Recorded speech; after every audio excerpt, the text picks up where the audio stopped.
EVS class 3 का notes है ये। और इस वीडियो में हम लोग आज इस क्लास 3 के नोट्स को डिस्कस करेंगे। सीटेट के लिए क्लास 3, 4, 5 का बुक जो है वो काफ़ी इम्पोर्टेंट होता है और उसी का ये नोट्स है। और ये तीनों नोट्स पढ़ने के बाद आपको एक भी क्वेश्चन बाहर से नहीं मिलेगा। सीटेट के पेपर 1 में इन्वायरमेंट के सब्जेक्ट से सारे क्वेश्चन यहीं से मिलेंगे आपको। एक एक वर्ड इम्पोर्टेंट है तो ध्यान से पढ़िएगा और याद करते हुए जाइएगा। तो चलिए शुरू करते हैं। देखिए, चूहों की देखने की क्षमता कम होती है पर सूंघने, छूने और टेस्ट करने की क्षमता बहुत ही अच्छी होती है। तो चूहे के बारे में बताया गया है। चूहे के बारे में क्वेश्चन पूछ सकता है कि किसकी क्षमता कम होती है, तो चूहे की क्षमता कम होती है, देखने की क्षमता कम होती है। सूंघने की और छूने की और टेस्ट करने की क्षमता बहुत ही अच्छी किसकी होती है, तो चूहों की क्षमता अच्छी होती है। इस तरह का क्वेश्चन बना सकते हैं। आप देख रहे होंगे इस समय ईवीएस के पेपर में किस तरह का सिंपल क्वेश्चन आ रहा है, स्लॉथ के बारे में, गिद्ध के बारे में, उल्लू के बारे में। तो वैसे ही क्लास 3 के बुक में भी चूहों के बारे में दिया है, तो चूहों के बारे में पूछ सकता है। डल लेक श्रीनगर में है। डल लेक कहाँ पे है? श्रीनगर में। बांस और रस्सी के पुल का उपयोग असम में किया जाता है। तो बांस और रस्सी के पुल का उपयोग कहाँ किया जाता है? तो एक क्वेश्चन यहाँ से बन सकता है, असम में किया जाता है। लकड़ी की नाव का उपयोग केरल में किया जाता है। तो लकड़ी की नाव का उपयोग कहाँ किया जाता है? तो केरल में किया जाता है। ऊंट की गाड़ी का उपयोग राजस्थान में किया जाता है। ऊंट से तो वैसे राजस्थान कनेक्ट होता है, तो ऊंट की गाड़ी का उपयोग राजस्थान, आपको याद होगा, ऊंट की गाड़ी का उपयोग राजस्थान में होता है। उत्तराखंड में रास्ते उबड़ खाबड़ पाए जाते हैं। किस शहर में, किस प्रदेश में रास्ते उबड़ खाबड़ पाए जाते हैं? तो उत्तराखंड में। पहाड़ी इलाका है इसलिए वहां पे रास्ते उबड़ खाबड़ पाए जाते हैं। आगे देखें, गांधी जी की 150वीं जयंती पर स्वच्छ भारत अभियान की शुरुआत हुई। पूछिएगा कि गांधी जी की कौन सी जयंती पर स्वच्छ भारत अभियान की शुरुआत हुई? तो 150वीं जयंती पर स्वच्छ भारत अभियान की शुरुआत हुई।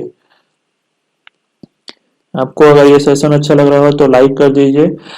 श्रीनगर कहवा चाय के लिए विख्यात जगह है, इसमें इलायची और बादाम भी डालते हैं।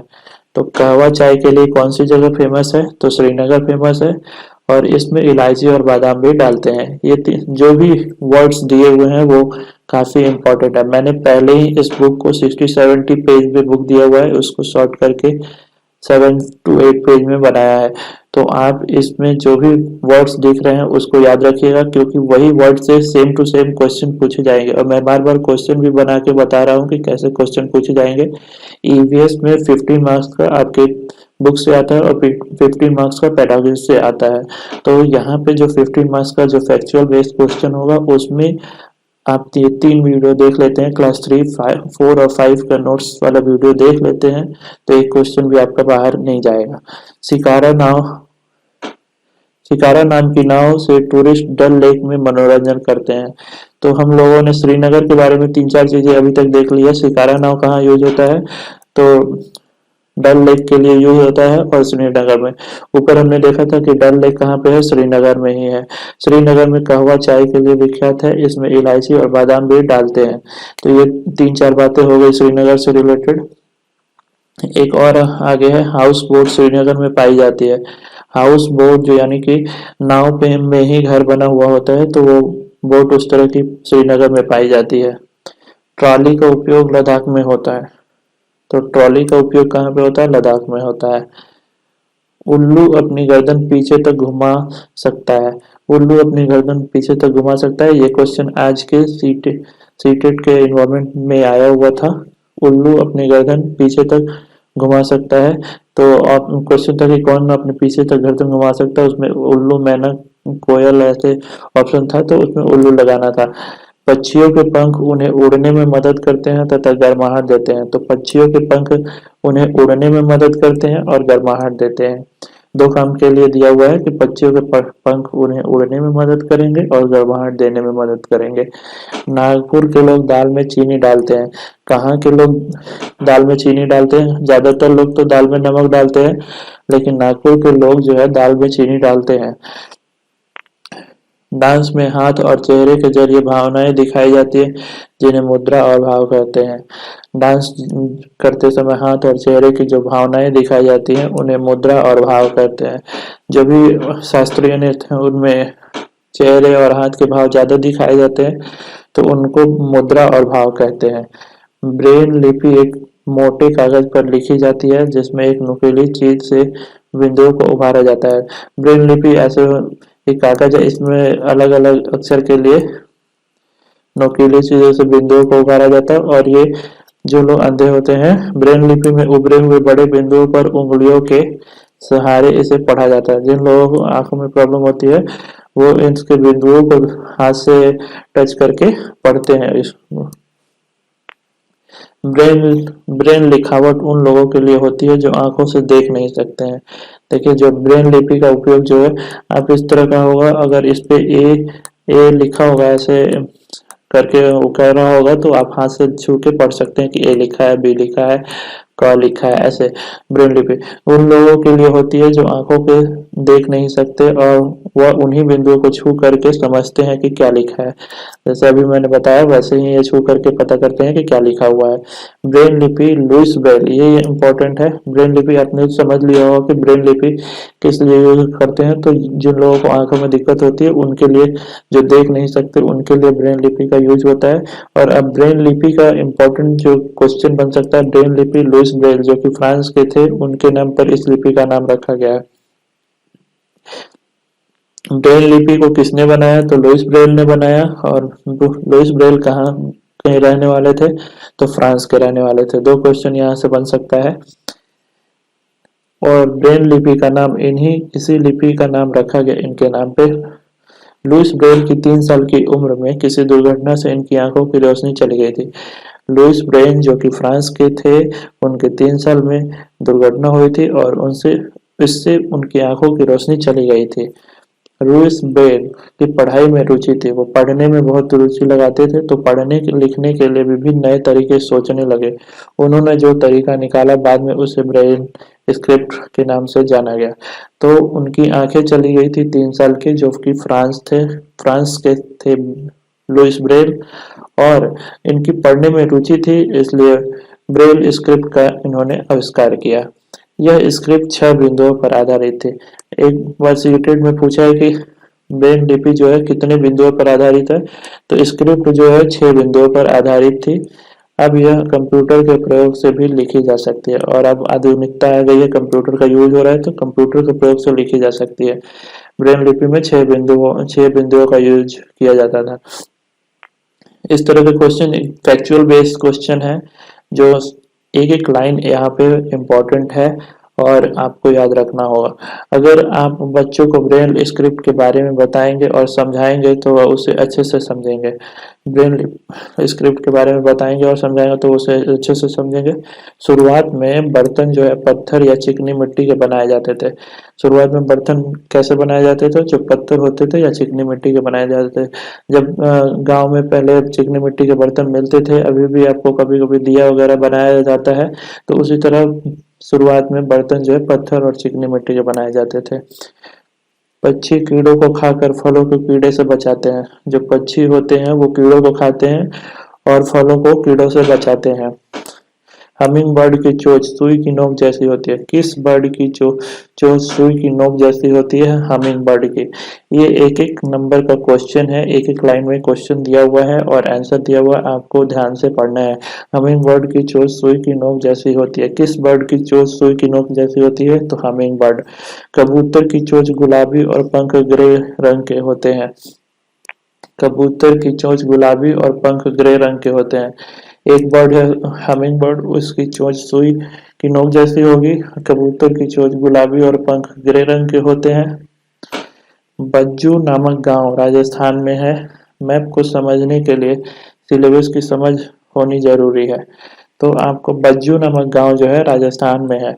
अब पूछेगा कि बज्जू गांव कहाँ पे है, तो राजस्थान में है। और मैप को समझने के लिए सिलेबस की समझ होनी जरूरी है। मैप को समझने के लिए सिलेबस की समझ जरूरी है। आपको जो जो जगह दिया हुआ है, जैसे राजस्थान दिया हुआ, जो भी राज्य आएगा उसके पड़ोसी राज्यों का नाम पूछ रहा है इस समय पेपर में, कि कौन सा राजस्थान के पड़ोसी राज्यों के नाम बता दीजिए, तमिलनाडु के पड़ोसी राज्यों के नाम बता दीजिए, आंध्र प्रदेश के पड़ोसी राज्यों के नाम बता दीजिए, केरला के पड़ोसी राज्यों के नाम बता दीजिए।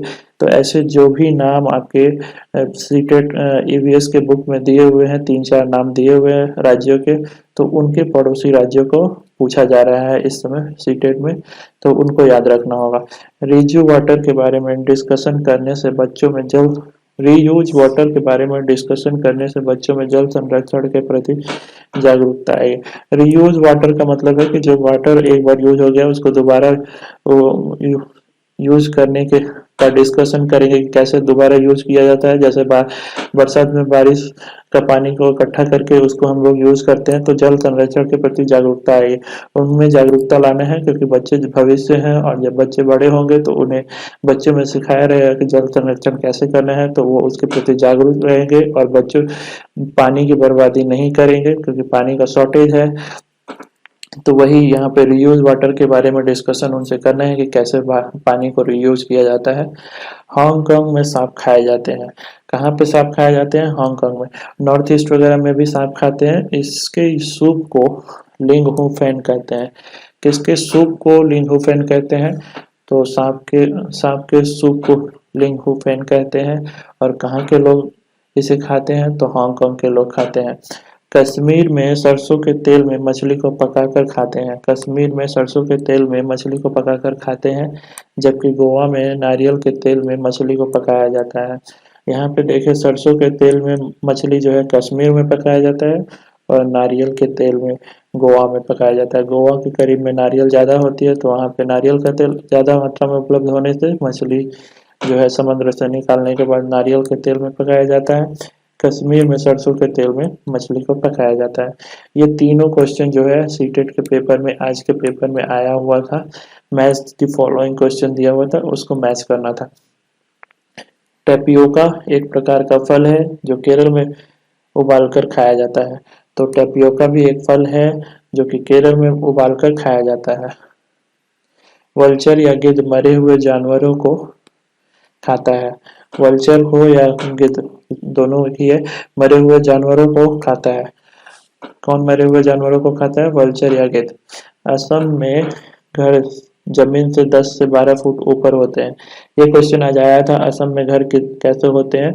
तो असम में घर जमीन से 10 से 12 फुट ऊपर होते हैं, और यह बांस से बनाए जाते हैं, और घरों के अंदर भी लकड़ियों का ही प्रयोग होता है।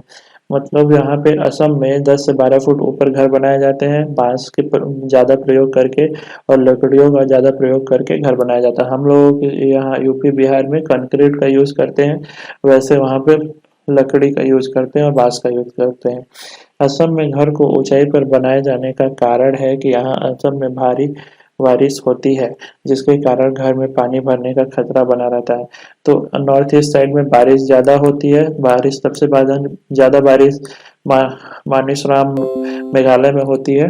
तो नॉर्थ ईस्ट साइड में जो है बारिश ज़्यादा होने के कारण वहाँ के घरों को ऊंचाई पे बनाया जाता है, ज़मीन के सतह पे नहीं बनाया जाता है। और उस वहाँ के घर जो है बांस पे बनाए जाते हैं, साथ ही साथ लकड़ी से बनाए जाते हैं। मनाली में एक क्वेश्चन आवाज से आता है। आज आसाम के बारे में आया था कि असम के घर कहाँ से बनाए जाते हैं। अगले दिन मनाली के पे आ सकता है, राजस्थान पे आ सकता है। तो ये याद रखिएगा, मनाली में पत्थर और लकड़ी दोनों से घर बनते हैं, और यहाँ बारिश के साथ साथ बर्फ भी पड़ती है। मनाली में पत्थर और लकड़ी दोनों से घर बनते हैं, और यहाँ बारिश के साथ साथ बर्फ भी पड़ती है। यह याद रखना है आपको। राजस्थान में मड जो एक प्रकार की गीली मिट्टी है के घर बनाए जाते हैं, और छत झाड़ियों से बनती है। राजस्थान में जो है मड एक प्रकार की गीली मिट्टी है। मड जो गीली मिट्टी रहती है उससे घर बनाए जाते हैं, और छत पे झाड़ियों से छाया जाता है उसको। राजस्थान के लोग टैंक को टंका भी कहते हैं। जैसे हम लोग ऊपर में पानी के टैंक को रखते हैं, उस तरह उनको वो लोग टंका कहते हैं। राजस्थान के लोग अपने घर के आंगन में गड्ढा बनाते हैं। राजस्थान के लोग घर के आंगन में गड्ढा क्यों बनाते हैं? पानी इकट्ठा करने के लिए। राजस्थानी लोग छत को ढलानदार बना लेते हैं। ढलानदार भी बनाते हैं, जैसे हम लोगों के यहाँ छत बराबर में ऐसे समतल में होता है, इनके यहाँ ढलानदार होता है, क्योंकि ये लोग पानी इकट्ठा करने के लिए वैसा बनाते हैं। और दिया हुआ है आंगन में गड्ढा बनाते हैं। हम लोग आंगन में गड्ढा नहीं बनाते हैं, ये लोग आंगन में गड्ढा बनाते हैं। और टैंक को टंका कहते हैं। राजस्थान में ऊंट की गाड़ी भी मिलती है, ऊपर हम लोगों ने देखा है, जिससे वह बारिश के पानी को इकट्ठा करते हैं और उसका उपयोग दैनिक जीवन में करते हैं। तो राजस्थान के लोग जो है छत को ढलानदार बनाकर पानी का उपयोग करते हैं, इकट्ठा करते हैं अपने घर के आंगन में और उसको वो बाद में यूज करते हैं। तो इस तरह से आपने देखा कि ईवीएस क्लास 3 का नोट्स मैंने दिया और आपको समझाने की कोशिश की, याद कराने की कोशिश की। उम्मीद है कि आपको ये लेक्चर अच्छा लगा होगा और साथ ही साथ आपको कुछ बातें याद भी हुई होंगी। और एक से दो बार ये वीडियो देख लेंगे तो आपको ये सारी बातें याद हो जाएंगी। और इसमें से 3 से 4 नंबर का जरूर क्वेश्चन मिलेगा। 3 से 4 नंबर क्लास 4th का बुक से मिलेगा और 3 से 4 नंबर का क्लास 5th के बुक से मिलेगा। तो ये आज इस वीडियो में मैंने क्लास 3 का बुक का नोट्स बनाया था। अभी क्लास 4th का नोट्स का एक वीडियो बना देंगे और क्लास 5th का एक वीडियो देंगे। ये तीनों वीडियो देख के आप एग्जाम देने जाइएगा। 15 में से आपके 15 ही नंबर पूरे आएंगे, एक नंबर भी नहीं कटेगा, एक क्वेश्चन भी आपको इससे बाहर नहीं मिलेगा। अगर वीडियो अच्छा लगा हो तो लाइक कर दीजिए और साथ ही साथ चैनल को सब्सक्राइब कर लीजिए। सीटेट, यूपीटेट, बाकी जो भी टीचर एग्जाम्स के पेपर्स होंगे उन सभी की तैयारी आपको यहीं से मिलेगी। Thank you very much.